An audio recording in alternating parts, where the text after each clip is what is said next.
উজির বলেন, মনের ভালো করে খেয়াল করবেন। উজির ডাকতে বলে, হুজুর আপনার মসজিদ যদি ভাঙ্গা না লাগে, তাহলে এই জামানার মধ্যে একজন আল্লাহর ওলি আছে, যার নাম হলো নিজামউদ্দিন আউলিয়া। নাম কি? জোরে বলেন, নাম কি? নিজামউদ্দিন আউলিয়া। হুজুর উনার দরবারে যান, উনি একটা পরামর্শ দিবে। আউলিয়ার দপ্তরে গেলেন, নিজামউদ্দিন আউলিয়ার দপ্তরে। নিজামউদ্দিনকে ডাক দিন, আসসালামু আলাইকুম হুজুর, আপনার কদমে আসছি। বলে, কিসের জন্য আসছো? বলে, হুজুর আমি একটা মসজিদ বানাইছি, মসজিদের কিবলা নির্ণয় হয় নাই, এই জন্য নামাজ হয় না, আপনি দয়া করে আমাকে একটা পরামর্শ দেন। নিজামউদ্দিন আউলিয়া কয়, বাবা এই দায়িত্ব আমারে দেয় নাই, এই দায়িত্ব আছে। যদি আপনার মসজিদ ঠিক করতে হয়, দিল্লির এই জঙ্গলের মধ্যে, দিল্লির জঙ্গল কোথায়? ভারতের মধ্যে জঙ্গল আছে, এই দিল্লির জঙ্গলের মধ্যে একজন আল্লাহর ওলি বাস করে। আল্লাহর ওলি যদি খোঁজ পাইতে পান, এই আল্লাহর ওলি সন্ধান যদি পান, ওই ব্যক্তি আপনার দিবে, মসজিদটা ঠিক করে একটা পরামর্শ দিবে। বলে, হুজুর তার নাম কি? কয়, তার নাম হলো আল্লাহর ওলি হারে বারেশা রাহমাতুল্লাহ আলাইহি। জোরে বলেন না মারহাবা, আর একটু জোরে বলেন মারহাবা। আল্লাহর ওলি হারে বারেশা রাহমাতুল্লাহ আলাইহি। বলে, হুজুর তারে কেমনে পাবো? বলে, টেনশন কোনো করো না, খাবার পানি নিয়ে চলে যাও দিল্লির জঙ্গলে। দিল্লির জঙ্গলের মধ্যে চলে গেলেন। বাদশা শাহজাহান যায়, সপ্তাহ কেটে যায়, 15 দিন পার হয়ে গেল, খুঁজে কোথাও পায় না। হঠাৎ করে দেখে একজন পাগল, গায়ের মধ্যে বড় বড় লোম হয়ে গেছে, পণ্যে গায়ের মধ্যে কাপড় নাই, পণ্যে কাপড় আছে। এই লোকটা সিজদার মধ্যে পড়ে কান্দে, রব্বে কারীম আমি বড় অভাগা, আমি বড় অপরাধী রে। এই জমিনের মধ্যে যে উদ্দেশ্য আমারে পাঠাইলা, সে উদ্দেশ্য আমি হাসিল করতে পারি নাই, তোমার সন্তুষ্ট করতে পারি না। রব্বে কারীম চিৎকার মারিয়া মারিয়া কাঁদতেছে। পিছন থেকে যাইয়া, ও মুসলমান বাদশা শাহজাহান পিছন থেকে যাইয়া দাঁড়ায় দাঁড়ায় অনেকক্ষণ দাঁড়ায় আছে, দেখে সেজদার মধ্যে লুটায় কান্দে, আল্লাহ আমার যে দায়িত্ব দিয়া দুনিয়ার মধ্যে পাঠাইলা, আমি গুনাহগার, সেই দায়িত্ব পালন করতে পারি না, আমারে তুমি ক্ষমা করো। চোখের পানিগুলো ছেড়ে ছেড়ে কাঁদতেছে সিজদার মধ্যে পড়ে। এমন সময় সিজদা যখন উঠাইলেন, উঠানোর পর, সিজদা থেকে উঠানোর পর বাদশা শাহজাহান সালাম দা, আসসালামু আলাইকুম। ওয়ালাইকুম আসসালাম। বাবারে তুমি কি দিল্লির বাদশা? বাদশা শাহজাহান। জোরে জোরে চিল্লায় বলা যাবে না মারহাবা। ও তারে মাটিতেও খায় না, জমেও সই না, নবীর প্রেমিক যে জনা, তারে মাটিতেও খায় না, জমেও সই না, নবীর প্রেমিক যে জনা। জোরে বলেন, তারে মাটিতেও খায় না, জমেও সই না, নবীর প্রেমিক যে জনা। কামেল পীর যে জনে, মরণ নাই সংসারে, ডাকো না হাদিস কুরআন খুঁজি। আল্লাহর ওলি যে জনে আছেন জিন্দা, যে দেখো না হাদিস কুরআন খুঁজিয়া, তারে মাটিতেও খায় না, জমেও সই না, নবীর প্রেমিক যে জনা, তারে মাটিতেও খায় না, জমেও সই না, নবীর প্রেমিক যে জনা। হাদিসের ঘোষণা, কামেল পীর মরে না, কানার দাল হাদিস কুরআন পড়ে না। ঠিক কি না? কদি মরে গেছে, ও মরছে সামনে, আল্লাহর ওলিরাও মরছে সামনে। আরে হাদিসের ঘোষণা, কামেল পীর মরে না, কানার দাল হাদিস কুরআন পড়ে না। কামেল পীর যে জনে, মরণ নাই সংসারে, দেখো না হাদিস কুরআন খুঁজিয়া, তারে মাটিতেও খায় না, জমেও সই না, নবীর প্রেমিক যে জনা, তারে মাটিতেও খায় না, জমেও সই না, নবীর প্রেমিক যে জনা। আল্লাহুম্মা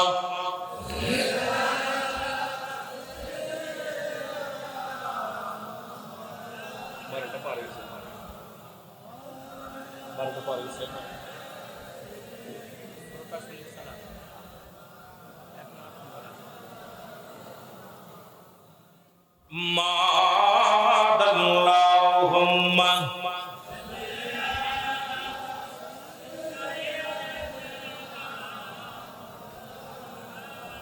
ওয়ালা আলি সাইয়্যিদিনা।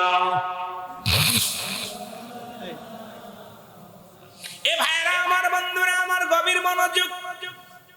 এবার বাচ্চা শাহজাহান বলে, হুজুর আমার আপনি জানলেন কেমন করে? আরে পাগলা, আমি তোমার রাজ্যের একজন শ্রোতা, আমি তোমার রাজ্যের নাগরিক, আমি তোমারে চিনি না মানে বাবা? তুমি রাজ্য চালাও, তুমি রাষ্ট্রনায়ক, আমি তোমারে চিনবো না বাবা? তোমার জঙ্গলে বাস করি, আমি তোমারে চিনি। সুবহানাল্লাহ কইতেন না? আরে কেমন হলি রে ভাই, কেমন হলি? আর আমাদের দেশের যারা প্রধান হয় এরা জনগণকে দূরে দূরে জেলে ঢুকায় আর মারে। জোরে বলেন ঠিক কিনা? ক্ষমতার সারা সিয়ার ঠেকায় রাখার জন্য কত ফেলি চেষ্টা হয়। আর শাহজাহান কেমন পাগল দেখেন, জঙ্গলে ঘুরতেছে, আল্লাহর ওলির খুঁজতেছে। আর আমাদের দেশের নেতারা খালি সম্পদ খোঁজে, কোনটা মারা যাবে। আমার দেশের নেতারা যদি একবার সিয়ার পায়, কোন ভাবে দখল করা যাবে এই চিন্তা তাদের মাথার ভিতরে ঢুকে যায়। রাতারাতি বড় লোক, আয় হায়, কোটি কোটি টাকা পাচার, কোটি কোটি টাকা সব দেখতেছি, সব বাংলাদেশটারে শেষ করে দিছে। এমন অবস্থায় আমরা সব শেষ, জাতীয় শেষ, এমনি গরিব রাষ্ট্র যা ছিল। এদিন কিছু সিলেটে প্রোগ্রাম করতে দেখি, আপনার আল্লাহর কসম করে বলি, মিথ্যা হলে আমার জবান কেড়ে নিবে আল্লাহ, পাথরের খনিগুলো সব শেষ। এখন বলতেছে ভাই এই পাথর, আমি কই ভাই এই পাথর গেল কই? আমি তো 5 বছর আগে পাথর কই ভাই জান, এই পাথর তো দূরের কথা, পাথরের মাটিও নাই, সব বেঁচে ফেলছে। কথা বুঝেননি? জোর করে করে বেঁচে খাইছে। আর এইগুলো টাকাগুলো সব বিদেশে পাচার, সব আমার দেশের যখনই যে আসে তখনই সেই অবস্থা কাহিল। বড় কষ্টের মধ্যে আছি। এই জন্য সুন্নি ভাইরা দেখেন, সুন্নি ভাইদের অনুরোধ করব, আমরা তো সুন্নি যারা, আমরা রাজনীতি করি না, বিশেষ ভাগ আমরা সুন্নি দরবার যারা দুই সাইডে যাও দরবার করে, কিন্তু সুন্নি ভাইয়ের আমরা নবীর প্রেমিক। আমরা সুন্নি যারা আশিকে রাসূল যারা, এরা দুনিয়া লোভী নয়, এরা আল্লাহ পাকের লোভী, আল্লাহকে পাওয়ার লোভ, রাসূলকে পাওয়ার লোভ। এরা দুনিয়া হাসিলের জন্য দুনিয়া আসে নাই, আসছে রাসূলকে পাওয়ার জন্য, আল্লাহ রাসূলকে পাওয়ার জন্য। জোরে বলেন ঠিক কি না? এই জন্য আমার সুন্নি ভাইদের উপরে যারা আঘাত করতেছেন অনেকেই আছেন, আমার বাবারা সুন্নি ভাইদেরকে নিয়ে অনেক কটূক্তি বলেন যে সুন্নিরা এটা, কিন্তু সুন্নিরা যে বাংলাদেশে কি পরিমাণ আছে আপনারা জানেন না। এই আমি আমার মন বলে যে সাতক্ষীরায় যত সুন্নি আছে এরা যদি ময়দানে নামে, আমার মনে হয় রাস্তাঘাট ব্লক করে দিতে পারে। জোরে বলেন ঠিক কিনা? কিন্তু সুন্নিরা জ্বালাও, পোড়াও, মারো, কাটো, এটার সুন্নিরা এটার পক্ষে না, এটার বিপক্ষে। কারণ আমরা কাউরে আক্রমণ, আমাদের 3টা শক্তি। নাম্বার 1 সুন্নিদের 1 নাম্বার শক্তি হলো আমার রব্বে কারীম, 2 নাম্বার শক্তি হলো রাহমাতাল লিল আলামিন, 3 নাম্বার শক্তি আল্লাহর ওলিদের। আর শরীয়তে তো মা বাবার দোয়া আছে। জোরে বলেন ঠিক কিনা? আর জোরে বলেন ঠিক কিনা? এই 3টা শক্তি সুন্নিদের কাছে আছে, আমাদের ক্ষেপণাস্ত্র লাগে না। যেটা দেখছেন আপনারা, এই যে আপনারা 26শে এপ্রিল দেখছেন না, আমরা গিয়েছিলাম সমাবেশে, লাঠি সংখ্যা নিছি। আমাদের দেশের কিছু মুনাফিক সাধুবাদী মানুষ, এরা মুনাফিকি করে আমাদেরকে কি দিল? আমাদেরকে সোহরাওয়ার্দী উদ্যানে দিল না জায়গা, এরপরে আমাদেরকে দিল কোথায়? সরকার বাহাদুর। এখনো চিনতে পারে না আমাদেরকে। যখন যারা আছেন, আমি আপনাদেরকে বলে যাই, শুনে রাখেন, আমাদের দ্বারাই ঢাকা শহরে একটা গাড়ির ছোঁয়া লাগে নাই, আমাদের রাস্তার কোনো ক্ষতি হয় নাই, সুন্নি ভাইদের দ্বারাই রাস্তার কোনো দোকানদারের ক্ষতি হয় নাই। আপনারা সারা বিশ্ব দেখছে সুন্নি যত সমাবেশ ডেকেছিল, তাও তো জাতি পারিনি আমরা। আপনাদের সাতক্ষীরাতে তো যাই নাই কেউ, কারণ কয়েকজন যারা গেছে, এইগুলো যদি শুধু ঢাকার আশপাশে যারা ছিল এরাই আমরা গেছি। সুতরাং তাই ঢাকার শহর যা হয়েছিল, মনে হলো আকাশ থেকে যেন সে আবাবিল পাখির মতো রহমতের ফেরেশতা যেমন নেমে গেছে, আবাবিল পাখি যেমন নেমে গেছে, ঢাকা শহর যেন ঠিক অবিকল সুন্নিতে ভরপুর হয়ে গেছে। জোরে বলেন না সুবহানাল্লাহ। তাদের স্লোগান ছিল কি? নারায়ে তাকবীর, আল্লাহু আকবার, নারায়ে রিসালাত, ইয়া রাসূলুল্লাহ, নারায়ে রিসালাত, ইয়া রাসূলুল্লাহ। আমরা সুন্নিয়াতের সবার স্লোগান ছিল ফিলিস্তিন, ফিলিস্তিন জিন্দাবাদ, জিন্দাবাদ। ফিলিস্তিনের পক্ষে কথা বলেছি। আমরা আমু পারি নাই, আমরা মানুষের গাড়িতেও ঢেলা দিই নাই, মানুষকে আক্রমণও করি নাই। এগুলো থেকে শিক্ষা নেওয়ার দরকার সরকার বাহাদুর, প্রশাসনের ভাইরা। তাদেরকে কে কি বললো, বলার কারণে আমাদেরকে জায়গা দিল না, বড় কষ্ট পেয়েছি আমরা। রাস্তার মধ্যে দাঁড়িয়েছিলাম সবে মাত্র, আমাদের মিটিং হওয়ার কথা ছিল 10টায়, আমরা মিটিং শুরু করলাম 8:30টায়। শুরু করার পর মানুষের ঢল এত পরিমাণ নামলো, আমরা চিন্তা করতে পারি নাই যে আমার সুন্নি জনতা এত আছে, এত সুন্নি জনতা, কিন্তু তাদের একটাই স্লোগান নারায়ে রিসালাত। রাসূলুল্লাহ বলে গেছেন, রাসূলের মুখের বাণী শোনেন, নবীজি বলে গেছেন আমার ওফাতের পরে অতি ফাঁস করে একটা কম বাইর হবে, একটা দল বাইর হবে, তাদের জবানে থাকবে নারায়ে রিসালাত ইয়া রাসূলুল্লাহ, নারায়ে তাকবীর, আল্লাহু আকবার। এই ধ্বনি দিতে দিতে আমি নবীর রওজা পর্যন্ত আগমন করবে। জোরে বলেন না সুবহানাল্লাহ। নারায়ে তাকবীর, নারায়ে রিসালাত। আমার ভাইরা, মিথ্যা তহমত রইসুদ্দিনের সঙ্গে আমি এক জায়গায় ওনার মসজিদে নামাজ পর্যন্ত পড়ছি, আমি গুনাহগারের সাথে ছবি পর্যন্ত আছে। এই সমস্ত কষ্টের কথা বলবো না। উনি যে কেমন মাপের মানুষ ছিল, কেমন মাপের মানুষ ছিল, এটা আমি বলে শেষ করতে পারবো না। একজন ইমাম নাম ইমামদেরকে কলঙ্ক দিছে। আমি বলি বাংলাদেশের সমস্ত ইমাম আমাদের চাকরি ছেড়ে দেওয়া দরকার, যারা হত্যা করেছে তাদেরকে সামনের কাতারে দেওয়া দরকার। কারণ ইমাম মানেই নেতা, ইমামকে মূল্য, ইমামের ন্যায্য মর্যাদা যদি না দিতে পারি, সেই ইমামের পিছনে নামাজ না পড়ে তুরাই পড় দরকার নাই। কারণ তার মতো একটা মানুষ হতে পারে না, তার মতো একটা আদর্শবান ছেলে, তার মতো একটা নীতিবান ছেলে। তার একটা অপরাধ ছিল 26শে এপ্রিল সমাবেশে যোগ দেয়া। দ্বিতীয় হলো সে 20 রাকাতের পক্ষে 8 রাকাতের পক্ষে ছিল না, 8 রাকাতের পক্ষে ছিল না। তৃতীয় হলো সে নারায়ে রিসালাতের পক্ষে, সে নারায়ে রিসালাতের বিপক্ষে যায় নাই। তৃতীয় হলো সে রাসূলকে ভালোবাসায় তার ইশকে মহব্বত ছিল তার ভিতরে, তাকে হত্যা করেছে নিষ্ঠুর পাষাণেরা। বলছে তহমাত দিছে সে বলাৎকার করছে। আরে ভাই, যারকে আজ পর্যন্ত এই মাস 2টা চলে গেল, কাকে বলাৎকার করছে সেই লোকটারে আমাদের দেখাতে পারে না। একটা দেখাও, সাক্ষী দাও যে সে বলুক যে আমাকে বলাৎকার করছে, একটা দেখাতে পারে নাই। আমরা বারবার বলছি যাদেরকে করছে, আপনি বলছেন 15-16 জন, একটা নিয়ে এসে দেখান, একটাও পারেনি দেখাতে। ওই সব কথা বলার দরকার নাই। অনুরোধ করি আল্লাহর কাছে দয়া ভিক্ষা চাবেন, আল্লাহ যেন আমাদেরকে দয়া করে হাজার হাজার রইজের মতো হাজার হাজার রইজ যেন বেইজ্জতি না হয়। রব্বে করিম যেন আল্লাহ আমার ভাইকে জান্নাত নসিব করে, বাতিলদেরকে যেন চিরতরে আল্লাহ ধুলো সাত মিশিয়ে দেয়। যেমন ভাবে লূত আলাইহিস সালামকে দিয়েছিল, যেমনি ভাবে অন্য অন্য নবীদেরকে যেমন আল্লাহ ধস নামিয়ে দিয়েছিল, তদ্রূপ আল্লাহ যেন এই সমস্ত জালিমদেরকে আল্লাহ চিরতরে বিদায় করে দেয়। জোরে বলেন ঠিক কিনা? একটু মহব্বতের সঙ্গে দুরূদ শরীফ পড়ুন। আল্লাহুম্মা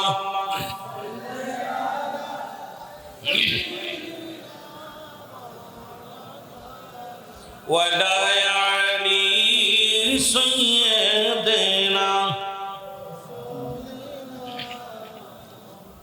এ ভাইরা আমার, বন্ধুরা আমার, মুসলমান কবিরা মনে যাস বাচ্চা শাহজাহান দেখতে বলে হুজুর আপনি আমার ঠিকানা জানেন, নাম জানেন? বলে বাবা আমি তোমার রাজ্যে বাস করি, তোমার নাম ঠিকানা কেন জানবো না? বলে হুজুর মনে কিছু না করলে আপনার নামটা কি? বলে বাবারে আমি এক আল্লাহর গোলাম, আমি এক আল্লাহর পাগল, রব্বে কারিমের প্রেমে আমি দিল্লির জঙ্গলে ঘুরি। রব্বে কারিমের রাজি খুশি করার জন্য দুনিয়ার জিন্দেগি ছেড়ে দিয়ে রব্বে কারিমের প্রেমে আমি পড়ে আসি। বলে হুজুর আপনার নাম কি? আল্লাহর রেহারে বারসা। বলে হ্যাঁ বাবা আমার নাম আরে বারসা। বলে হুজুর আপনার কাছে এসেছি একটা মুশকিল বিপদে পড়িয়া। ডাক দে বলে বাবারে আমার কাছে কেন আসছো? বলে হুজুর আমি একটা মসজিদ বানাইলাম, 10 বছর সাধনা করে মসজিদ খানা বানাইলাম, 10,000 কর্মী নিয়ে আমি খাটাইলাম, কোরআনের হাফেজ দিয়া কোরআন খতম করাইলাম। সেই মসজিদের মধ্যে এখন নামাজ পড়া পর শুনছি আমাদের নামাজ কবুল হয় নাই, একটু কেবলা নির্ণয় ঠিক হয় নাই। হুজুর আমার কেবলা নির্ণয় করা লাগবে। আল্লাহর হারে বারে সাকায় বাবা মসজিদটা ভেঙে আবার বানাও। বাদশা শাহজাহান বলে হুজুর ওই মসজিদের গায়ে যদি আঘাত দেন আমার কলিজার মধ্যে লাগবে রে। আজকে ভারতের মধ্যে মসজিদের গায়ে যখন আঘাত করে মুসলমানদের কলিজায় যদি না লাগে, আল্লাহর ঘরে যখন আঘাত দিবে রে তোদের কলিজায় যদি না লাগে, আমি মনে করি তোরা মুসলমান না। তোদের কলিজার মধ্যে যদি না লাগে আমি মনে করি তোরা মুসলমান না। তোরা মানুষের মধ্যে আল্লাহ বলে মিনান নাস, মানুষের মধ্যে মা করে তোরা বলবেন আমান্না তোর ঈমান আনছে বিল্লাহি, আল্লাহর প্রতি অবিলা মিনা কেনা কেনা তোর প্রতি বিশ্বাস স্থাপন করছে। ওমা কুম বিমুমিনিন, আল্লাহ কয় মানুষের মধ্যে বেঈমান মুনাফিক আছে। আমি মনে করি আল্লাহর ঘরের মধ্যে আল্লাহর ঘরের মধ্যে যদি আঘাত আসা পর যদি মুমিনের কলবের মধ্যে না লাগে, মুসলমানদের অন্তরের মধ্যে না লাগে, আমি মনে করি ওর মতো পশু, ওর মতো নিষ্ঠুর, ওর মতো মানুষ পৃথিবীর মধ্যে আর কেউ না। কারণ ভারতের মধ্যে শত শত মসজিদ গুড়িয়ে দিতেছে, আমাদের মুসলমানদের রক্ত ঝরাইতেছে। আজকে তোদের চোখে যদি না পানি আসলে মুসলমান আবার আল্লাহর ঘর ভেঙে দেয়, আবার আল্লাহর ঘর ভেঙে দেয়, মানুষের ঘর নয়। সেখানে আমাদের বেঁচে থেকে লাভ কি? জীবন দিয়া দিব আল্লাহর ঘর রক্ষা করার জন্য। জোরে জোরে চিল্লায় বলে ঠিক কি না?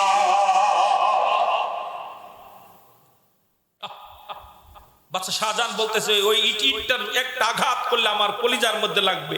আমি বেঁচে থাকতে হুজুর আমার মসজিদে একটা আঘাত করতে দিব না, আমার আল্লাহর ঘরের ভিতরে আঘাত করতে দিব না। মসজিদটা আমি অনেক মহব্বত করে বানাইছি। আল্লাহর ওলি হারে বারে শাখায় বাবা তোমার মসজিদ আমি কিবলা নির্ণয় ঠিক করে দিব। তোমার কাছে ছোট্ট একটা দাবিটা হলো যদি তুমি ওই মেম্বারের পাশে, মেম্বারের সামনে আমারে যদি তুমি আমারে যদি শোয়ার জায়গাটা দিয়ে দাও, আমি কথা দিলাম রে তোমার মসজিদের কিবলা নির্ণয় ঠিক করে দিব। আল্লাহর ওলি বলা পার বাদশা শাহজাহান কয় হুজুর মনে বড় স্বপ্ন ছিল, জীবনের রাজত্ব চালালাম, জীবনের দেশ পরিচালনা করলাম, আমি বড় আশা ছিল এই মসজিদের সামনে আমি ঘুমাইবো। কয় বাবারে তাহলে তুমি চলে যাও, জীবনে সারা জীবন গোলামি করলাম রব্বে কারিমের, আমিও মসজিদের মেম্বারের পাশে শুয়ে আমি আযান শুনবো, আমি কোরআন তেলাওয়াত শুনবো। আমার মনে বড় শখ আমি মেম্বারের সামনে শুইয়া শুইয়া ইমাম সাহেবের সূরা কিরাত শুনবো। জোরে জোরে বলো মারহাবা। আরে কত স্বপ্ন কোরআন শোনার জন্য, কোরআনকে কত ভালোবাসা। আর আমাদের কোরআনের প্রতি মহব্বত নাই, কোরআনের পাখিদের প্রতি ভালোবাসা নাই। বাদশা শাহজাহান বললে হুজুর আমি রাজি, চলো। আল্লাহর ওলি হারে বারে শাকে নিয়ে চলে আসলেন দিল্লিতে। আনা পর উজিরকে ডাক দিলেন, বাদশা শাহজাহান সবাইকে ডাক দিলেন। ডাক দেওয়ার পর আসলেন, লোকজনরা বলতেছে সবাই শোনো, এই আমার মসজিদের কিবলা নির্ণয় ঠিক করে দিবে এই পাগলা। সবাই বলতেছে বাদশা শাহজাহান তোমার মাথা গেছে গা, গায়ে গোস্ত নাই। হুজুর যদি বলে ওই যুবকের লগে মাইটাম লাগবে, মানুষ পাগল কইব না? আমাদের ইমাম সাহেব হুজুর আল্লামা তাহের সাহেব রাহমাতুল্লাহ আলাইহি উনি যদি বলে রুহুল আমিনের সাথে মালাম ধর্ম, এটা সবাই বলবে হুজুর পাগল হয়ে গেছে। কারণ হুজুর তো এখন আর হাঁটতেই পারে ঠিক মতো। সিদ্দিকী সাহেবের গায়ে তরতাজা মানুষ, কথা বুঝেন নাই? সব লোকজন হাসাহাসি করতেছে, এই লোকটা মসজিদ ঠিক করে দিব যার গায়ের বল নাই। যে লোকটা হাঁটতে পারে না, হাত পা কাঁপে, সব গা মিলা অল্প গোছ আছে, খালি হাড্ডি গুলো খাড়ায় আছে, আল্লাহর মাহবুব বান্দা, এই লোক মসজিদ ঠিক করে দিব ধাক্কা দিয়ে, পাগল হয়েছে নি? বাদশা শাহজাহান বলতেছে তোমরা শোনো, উনি আমাকে কথা দিছে মসজিদের কেবলা নির্ণয় ঠিক করে দিবে, সুতরাং আমি ওনাকে নিয়ে আসছি, তোমরা প্রস্তুতি হও। বলছে হুজুর আপনি পাগল হয়ে গেছেন, এই লোকটা জীবনও পাইতো না, এই লোকটা হাঁটতেই পারছে না। কয় বাদশা শাহজাহান বলবো তোমরা চুপ করো। আল্লাহর ওলি হারে বারে শাহ ডাকতে বলতেছে বাবা ইনি আসো, তোমরা ম্যাপ নিয়ে আসো, আর একজন ইনি আসো, ম্যাপ নিয়ে আসো, একজন ইঞ্জিনিয়ার নিয়ে আসো। বাবা আইনা কোন দিকে ঘুরবে আমাকে একটু বলে দাও।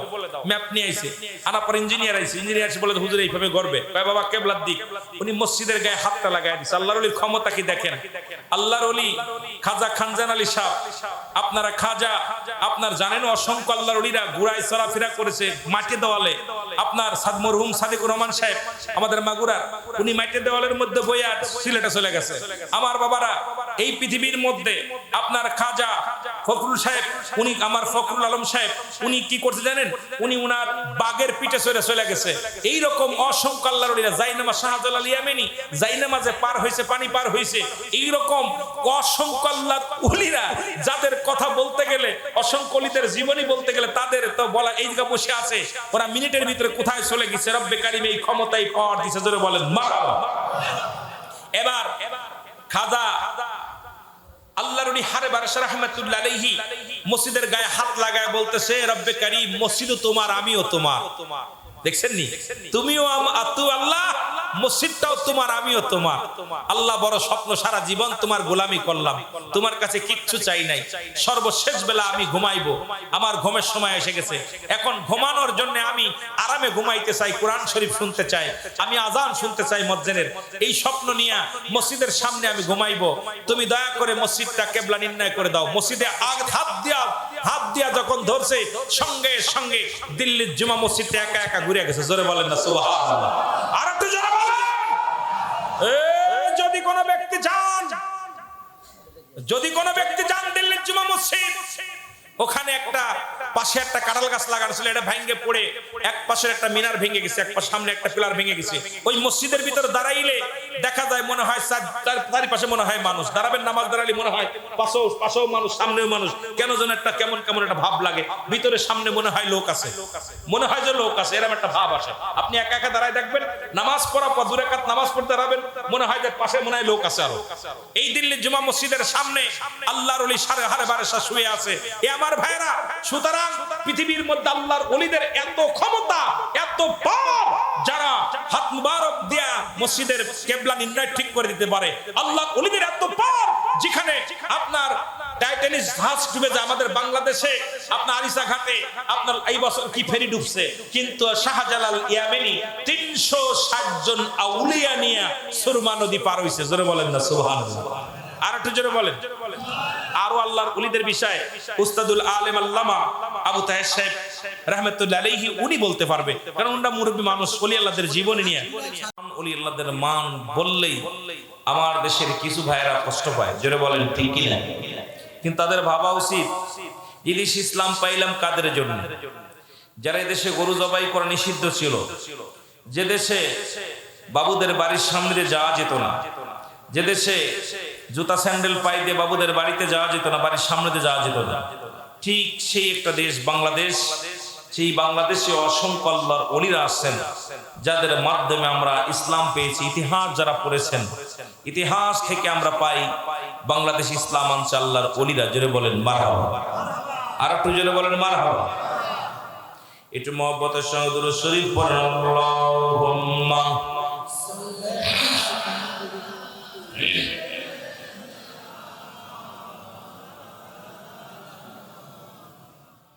ওয়ালা আলি সাইয়্যিদিনা।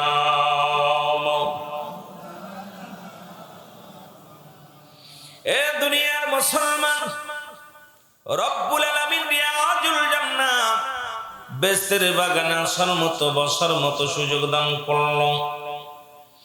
এই সময় কত মানুষ জেলখানায়, কত মানুষ হাসপাতালে, কত মানুষ মৃত্যু শয্যায় সজ্জিত। রব্বুল আলামিন জেলখানায় নেন নাই, হাসপাতালে নেন নাই, সুন্দর পরিবেশ রিয়াজুল জান্নাহ বেহেশতের বাগানে আপনাকে আমাকে বসার মতো সুযোগ দান করলো। উচ্চ কণ্ঠে আওয়াজ দেওয়ার একবার চিল্লায় বলেন আলহামদুলিল্লাহ।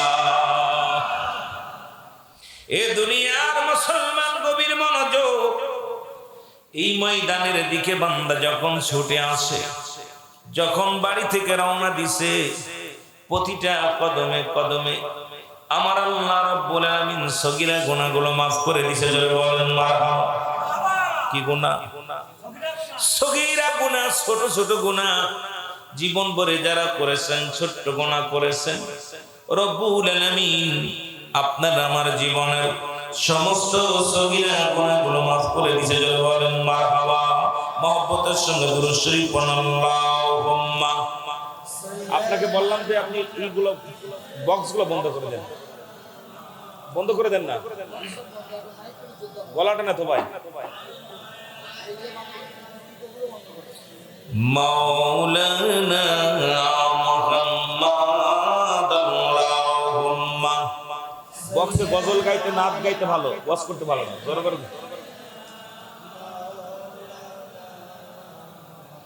ওয়ালা আলি সাইয়্যিদিনা।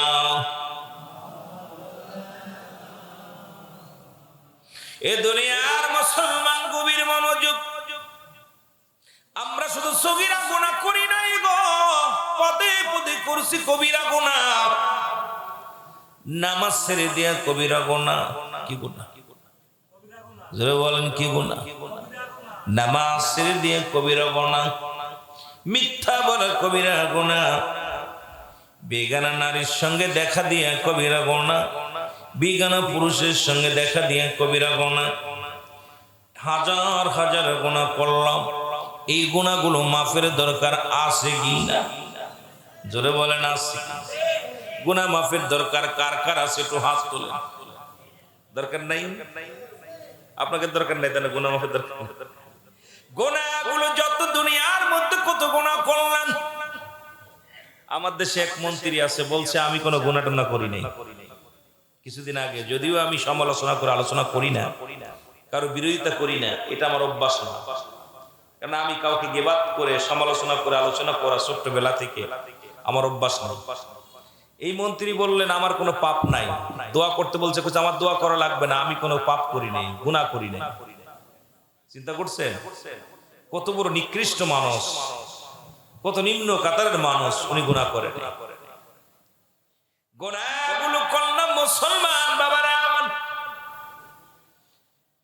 নামাজ ছেড়ে দিয়া কবিরা গুনাহ, মিথ্যা বলা কবিরা গুনাহ, বেগানা নারীর সঙ্গে দেখা দিয়া কবিরা গুনাহ, যাদের সঙ্গে দেখা করা যায় তাদের সঙ্গে বিয়ে করা হারাম, যাদের সঙ্গে দেখা দিয়া হারাম তাদের সঙ্গে বিয়ে করা যায়।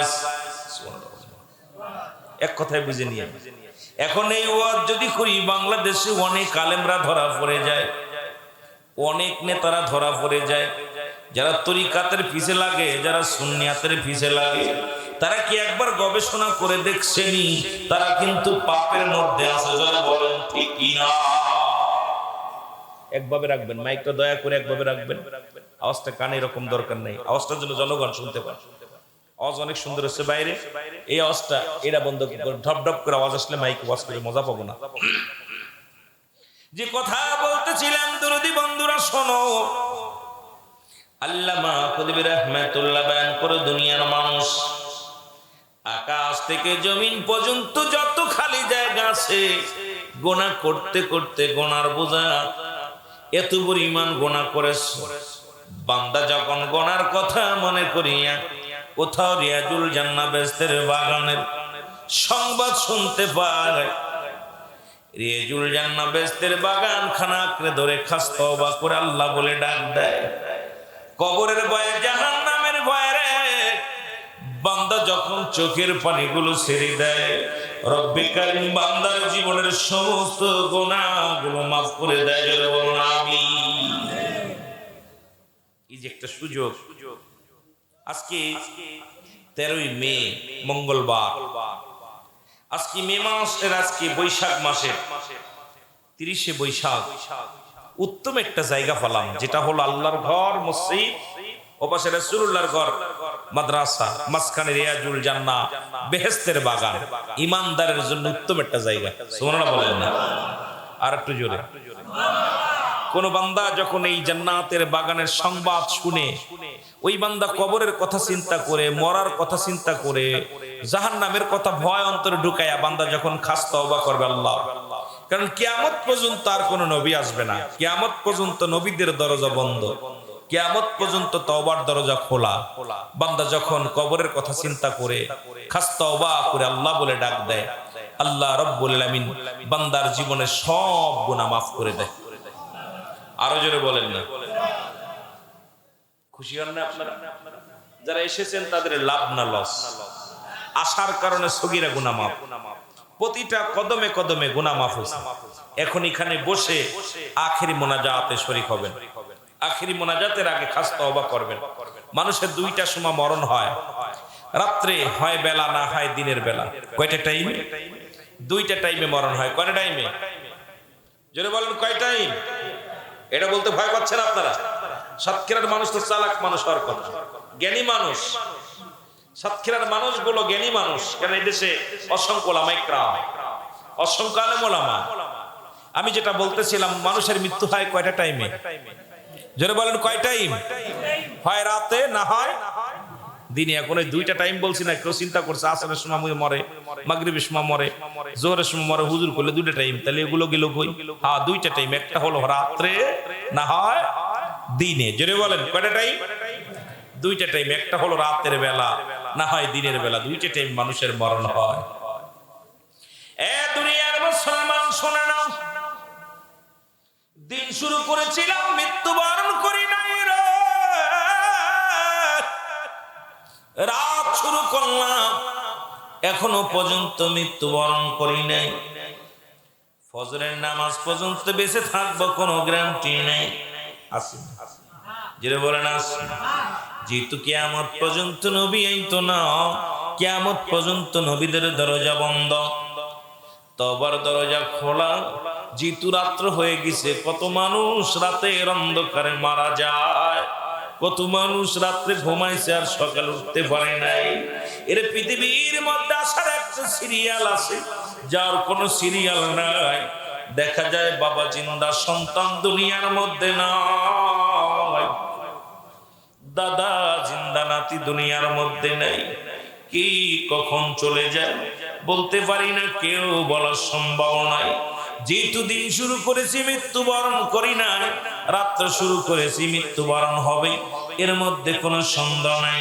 আপনারা তওবা করেন আমার সামনে, আস্তাগফিরুল্লাহ রাব্বি মিন কুল্লি যামবি আতুবু ইলাইহি লা হাওলা ওয়ালা কুওয়াতা ইল্লা বিল্লাহিল আলিয়্যিল আযীম লা ইলাহা ইল্লাল্লাহু মুহাম্মাদুর রাসূলুল্লাহ সাল্লাল্লাহু আলাইহি ওয়াসাল্লাম। আশহাদু আল্লা ইলাহা ইল্লাল্লাহু আহাদাহু, জোরে বলেন, আহাদাহু লা শারীকা লাহু, আশহাদু আন্না মুহাম্মাদান আবদুহু ওয়া রাসূলুহু। জোরে জোরে চিল্লায় বলা যাবে না মারহাবা। মুহাম্মদের সবাই দুরূদ শরীফ পড়ুন, আল্লাহুম্মা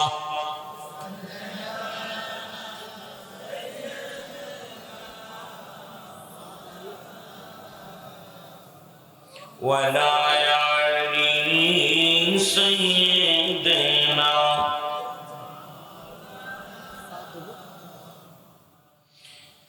তওবা ভেঙে আবার তওবা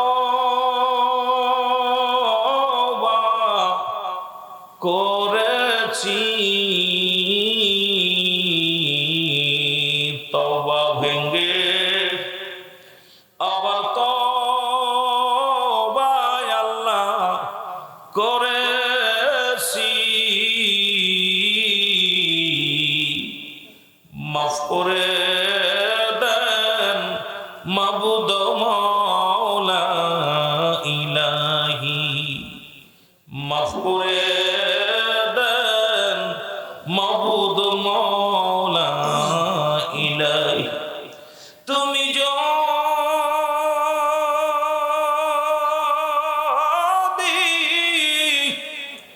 মাফ না করো আল্লাহ বান্দারে,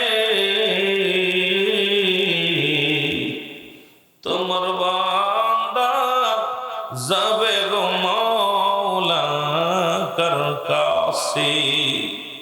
তওবা ভেঙে আবার তওবা করেছি, মাফ করে দেন মাবুদ মাওলা ইলাহি। আল্লাহুম্মা, ইকোটা কমায় রাখবেন, ইকোটা বেশি দেখা গেছে। ওয়ালা আলি সাইয়্যিদিনা।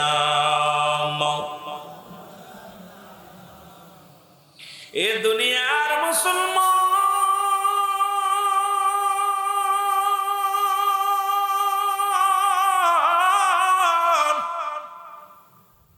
কথা বলতেছিলাম, মানুষের মৃত্যু হয় দুইটা টাইমে, একটা হলো রাতের বেলা, একটা হলো দিনের বেলা। ও মুসলমান শোনো, দিন শুরু করেছে আমার আল্লাহ নামাজ দিয়া, রাত শুরু করেছে আমার আল্লাহ নামাজ দিয়া। এরে নামাজের ওয়াজ করব কি? যে ওয়াজটা করার দরকার ছিল ইহুদি খ্রিস্টানদের কাছে, সেই ওয়াজ আমি করব মুসলমানদের কাছে। বড় লজ্জাজনক ব্যাপার রে মুসলমান। এক ওয়াক্ত নামাজ কাজা দিলে 80 খুতবা পরিমাণ জাহান্নাম, যার এক খুতবা পরিমাণ হলো 2,88,00,000 বছর। জীবন থেকে কত নামাজ চলে গেল। ফজর পড়ি নাই, জোহর পড়ি নাই, আসর পড়ি নাই, মাগরিব পড়ি নাই, ইশাও পড়ি নাই, আবার ফজরের ওয়াক্ত উঠলাম, ফজর পড়ি নাই। আপনার আমার জীবন থেকে কত নামাজ চলে গেল, যার খুতবা পরিমাণ হলো 2,88,00,000 বছর। 80 খুতবা পরিমাণ জাহান্নাম। ও দরদি বন্ধু শোনো, রাত শুরু করে আল্লাহ নামাজ দিয়া, দিন শুরু করে আল্লাহ নামাজ দিয়া। দিনের শুরু হলো ফজর। বান্দা তোমরা সুন্নি জামাতের ভাইরা শুনে নাও, আমরা যারা সুন্নি জামাতের ভাইরা দিলের কান্ডা লাগান শুনবেন। এবার 2 রাকাত সুন্নাত নামাজ তুমি আদায় করলো, সঙ্গে সঙ্গে তুমি হয়ে গেলা রাসূলের প্রেমিক। এবার 2 রাকাত ফরজ নামাজ তুমি আদায় করলা, সঙ্গে সঙ্গে হয়ে গেলা তুমি আমার আল্লাহর গোলাম। এখন দিনের মধ্যে যদি তোমার মরণ হয়, তোমার মরণটা হবে আমার রাসূলুল্লাহর উম্মত, আল্লাহর গোলাম। জোরে জোরে চিল্লায়া বলা যাবে না মারহাবা।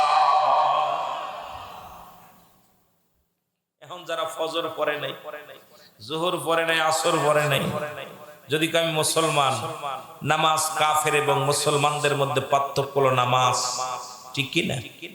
জোরে বলেন নাকি? সালাত এখন আসরও পড়ে নাই, মাগরিবও পড়ে নাই, কি অবস্থা? এ যদি বলে যে আমি মুসলমান, রাসূলুল্লাহর উম্মত তো দূরের কথা, এই মুসলমানই হতে পারে না। জোরে বলেন ঠিক কি না? আমার ভাইরা, আমার বন্ধুরা, আমার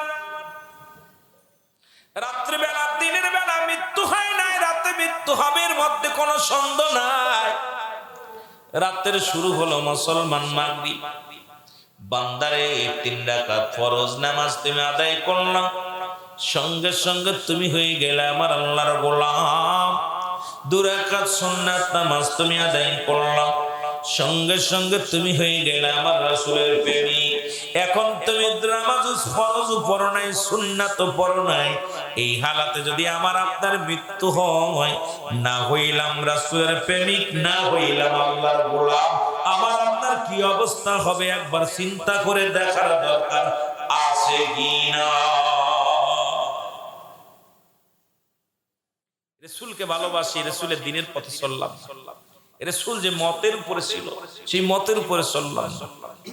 আমি আপনি বলতেছি রাসূলকে ভালোবাসি, রাসূলকে ভালোবাসি। আমি বলতেছি আমার রব, আমার আল্লাহ, আমার আল্লাহর গোলামি আমি করলাম না, আমার আপনার কি অবস্থা হবে? এই যুবক বন্ধুরা দিলের কান্ডা লাগা শোনো, মানুষের 3টা বিপদ। নাম্বার 1 হলো মানুষের মরণ, নাম্বার 2 হলো কবর, নাম্বার 3 হলো কিয়ামতের ময়দান। 3টা বিপদ। 1 নাম্বার মরণ, 1 নাম্বার মুসলমান শুনে নাও, 1 নাম্বার বিপদ হলো মানুষের মরণ। এই মরণের পেয়ালা পান করতে হবে। কত রোগের ওষুধ পাইলাম, করোনা ভাইরাসের ওষুধ পাইলাম, কলেরার ওষুধ পাইলাম, বা ক্যান্সারের ওষুধ পাইলাম, পৃথিবীর মধ্যে 1000 রোগের ওষুধ পাইলাম, কিন্তু মরণ রোগের ওষুধ পাইলাম না। এই মরণের পেয়ালা পান করতে হবে, এর মধ্যে কোনো সন্দেহ নাই। হয় আজ, না হয় কাল, না হয় তসু, না হয় পশুরে মুসলমান, এই মরণের পেয়ালা পান করতে হবে। জোরে জোরে চিল্লায়া বলা যাবে না, ঠিক কি না? ওরে আজ না হয় কাল তুমি যাইবা কবরে, যাবার বেলায় দেখবে চেয়ে গো তোমার সবই রইল পড়ে, যাবার বেলায় দেখবে চেয়ে গো তোমার সবই রইল। একটু মহব্বতে বলেন, যাবার বেলায় দেখবে চেয়ে গো তোমার সবই রইল। ও ভাই দাদাই গেছে, ও বাবাই গেছে, কেউ আসলো না ফিরে, তোমার তো যাইতে হবে রে। যেদিন আজরাইল আসিবে তোমার তো যাইতে হবে রে। বলো আজ না হয় কাল, তুমি আজ না হয় যাইবা কবরে, যাবার কালে দেখবে চেয়ে গো তোমার সবই রইল পড়ে, যাবার কালে। এই দুনিয়ার মুসলমান, আমি যে কথা বলতেছিলাম,